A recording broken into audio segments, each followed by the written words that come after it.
तो शुरुआती सीन में नीना अपने घर में घूम रही होती है। इसी बीच में उसको कुछ गिरने की आवाज आती है। जब वो उसके पास जाती है तो उसको वहाँ पे एक स्नो ग्लोब गिरा हुआ दिखता है। बाहर से दिखने में तो नॉर्मल सा ग्लोब लग रहा था, पर उसके अंदर दो बहनें फंसी हुई होती है, जिसमें से एक का नाम एडा है और दूसरे का नाम डॉर्थी। वो दोनों बहुत टाइम से उस ग्लोब से बाहर निकलने की कोशिश कर रही थी। अगले सीन में पता चलता है कि बॉडी को एक होने की मिल गई है, जिससे कोई सा भी इंसान किसी भी जानवर या पक्षी में बदल सकता है। जब सब साथ में बैठ के खाना खा रहे होते हैं तो नीना किन्सी और बॉडी को स्नो ग्लोब के बारे में बताती है और उसको लगता है शायद इसमें भी जादू है, पर किन्सी उसको एक नॉर्मल सा ग्लोब समझ के नीना की बात काट देती है। इसी बीच में पता चलता है कि थोड़े दिनों में डंकिन की शादी है और वो टेलर को भी शादी में बुलाना चाहते हैं, पर टेलर बाहर गया हुआ है, वो वापस घर नहीं आना चाहता। ना ही वो किसी मैसेज का रिप्लाई करता है, ना ही वो फोन करता है। थोड़े दिनों के बाद बॉडी को एक नई की मिलती है जिसके ऊपर एक बर्फ का निशान बना हुआ होता है। बॉडी और नीना उस की को लेकर स्नो ग्लोब में यूज करते हैं, जिससे की हाउस के बाहर सारी जगह बर्फ ही आ जाती है। जब बॉडी बर्फ में खेलने के लिए बाहर जाता है, उसी वक्त नीना देखती है कि दूर से दो औरतें उसके पास चलती हुई आ रही है और वो दोनों कोई और नहीं,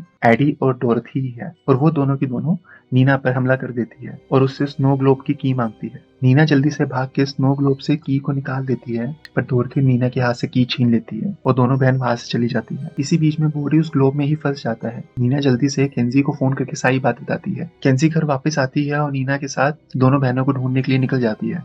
डोरथी और एडा घूमते घूमते कैप्टन गिडियन के पास पहुंच जाते हैं। गिडियन उन दोनों को बाकी की सारी कीज लाने के लिए बोलता है। पहले वो की हाउस के साथ वाले कुएं में जाते हैं और वहां से एक की लेके आते हैं जो कि ईडन के पास थी। फिर वो दोनों बहनें की हाउस के अंदर जाती है और नीना और किन्जी को बोलती है अगर वो सारी की सारी कीज उन दोनों को दे देंगी तो वो उस बॉडी को स्नो ग्लोब से बाहर निकाल देगी। पर किन्जी कीज उनको नहीं देती है और हरकुलिस की को यूज करके उन दोनों बहनों पे हमला कर देती है। इसी बीच में नीना भाग के रूम में चली जाती है और मीरा की यूज करती है और साइड में जाके छुप जाती है। पहले डोरथी किन्जी से भाग के नीना के पीछे रूम में आती है, पर नीना डोरथी को मिरर के अंदर धक्का मार देती है। उसके बाद एडा भी वहां पे आती है और किन्जी और नीना दोनों मिलकर एडा से स्नो की छीन लेते हैं।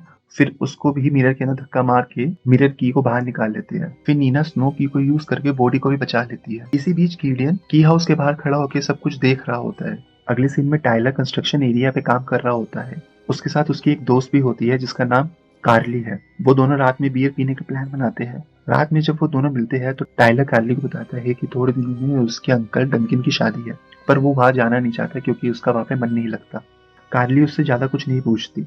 अगले सीन में दिखाई देता है कि नीना भी जोश को शादी में इनवाइट कर रही है और एली और रूफस निब्रास्का से वापस मिडसन आ गए हैं।